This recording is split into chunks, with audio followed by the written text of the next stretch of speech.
Chairmen of both the House Armed Services and Intelligence Committees are raising a red flag, urging the White House to respond to Moscow's breach of a nuclear weapons treaty. So while we're talking about the debate, this is something very real that's happening in Congress. My next guest warns that going to war is a distinct possibility if the world doesn't acknowledge the threat posed by Vladimir Putin. Retired General Richard Sheriff is the former Deputy Supreme Allied Commander for Europe. He's author of War with Russia, an urgent warning from senior military command. That's a novel, but it almost plays out a little bit like a war game, if you will. General, it's great to have you on the program. Thank you. The juxtaposition for someone like you must be really interesting, watching the debate happen between two potential presidents, but also hearing from our own lawmakers some real concerns about Russia, what Russia is doing. What are your observations just in general? What do you think the American public should know? Well, I think we need to understand the real and present danger that potentially a resurgent Russia poses, the dynamic that was started with the invasion of Crimea in 2014, the ramp-up of military spending by Russia, the build-up of military forces, particularly the spotlight it throws on the Baltic states, which of course have significant Russian-speaking minorities, and the reality of the importance of building up our deterrent capability as a NATO alliance to protect and defend the alliance. How bad is it, General, right now? Well, I think, to be honest, the NATO alliance is a great alliance, the most successful alliance the world has seen, but there are plenty of indications that the emperor's clothes are pretty skimpy when it comes to an effective deterrence posture. So the point of the book is to highlight the weaknesses and hopefully generate the sort of debate among people to understand what really needs to be done. What does need to be done? Well, we need to see an effective, credible military capability, I think, forward-based in the Baltic states. We need to see effective NATO reserves that can reinforce them, an effective concept of defense worked through, practiced, deployed. We need to see an increase in defense spending among European nations particularly.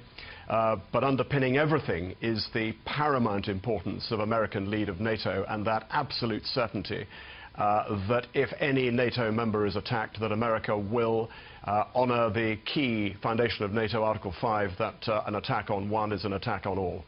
I want to play a little sound from last night's debate as we digest what both candidates have said about Russia.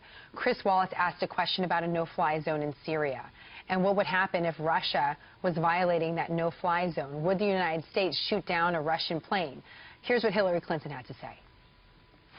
I think a no-fly zone could save lives and could hasten the end of the conflict. I am well aware of the really legitimate concerns that you have expressed from both the President and the General. This would not be done just on the first day. This would take a lot of negotiation. Just want to take in what she said also while playing out some of the video we have of Hillary Clinton handing the Russians the Russian reset button that we've talked so much about over the years. What do you think is at stake? And what about, for example, a no-fly zone if Russia violates it? How close are we to a confrontation that could end result in war? Well, there's no doubt that one way of protecting civilians and controlling the continued fighting in Aleppo would be to establish a no-fly zone. But we need to understand fully the implications of this and go in eyes wide open. This is a major operation of war. The Syrian air defense system is highly sophisticated. Of course, it's Russian.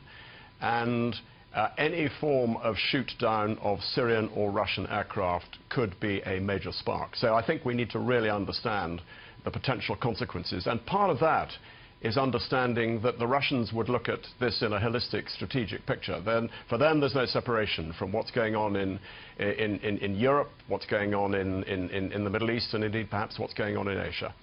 So it highlights the importance of strong, effective deterrence to minimize the risk of any form of spillover elsewhere. And so that's fundamentally the argument from Donald Trump, is that the West has been weakened by actions by somebody like Hillary Clinton, that it's very difficult to come back from the point that we are at with Russia. Are we at the point, General, where America is at a point of no return in showing that we still are leaders and that we will still confront Russia? No, I don't think the West has been weakened by American weakness. I would say America remains a bastion of strength in the West. I think I would put the spotlight on Europe, frankly. And successive American secretaries of state have rightly criticized European nations for failing to step up to the mark in defense spending. No, we need to be focused on NATO. We need to, under American leadership, and we can do this. This is not, this is not impossible to achieve. It just requires the political will to build on the strength of the NATO alliance, which, of course, has survived the test of time and gives all the 28 nations who are members of it a degree of political and military strength that they'd otherwise not get if they were operating alone. One of the news items, again, that's sort of getting buried today is it looks like the White House is going to use a commission that hasn't been used in 16 years to double-check whether or not Russia is following through with some of the treaties that we have when it comes to arms control. So again, all of this is playing out in the background while the spotlight is on the U.S. elections. And General, because our viewers often might see some very scary headlines about Russia, I would just like to go back to your experience yet again and what keeps you up at night and what we can do better as a nation to make sure that we don't have a confrontation with Russia. Well, what concerns me is, number one, I think the lack of ambition and the lack of recognition of the dangers that we face across the Western alliance as a whole, the NATO alliance. I think there would be a real concern if there was any hint of America not being prepared to underpin the NATO alliance, to lead the NATO alliance, and to implement Article 5. General Collective defense. It's nice having you on the program. We look forward to having you back. Appreciate your experience and your service, of course. Thank you. Thank you.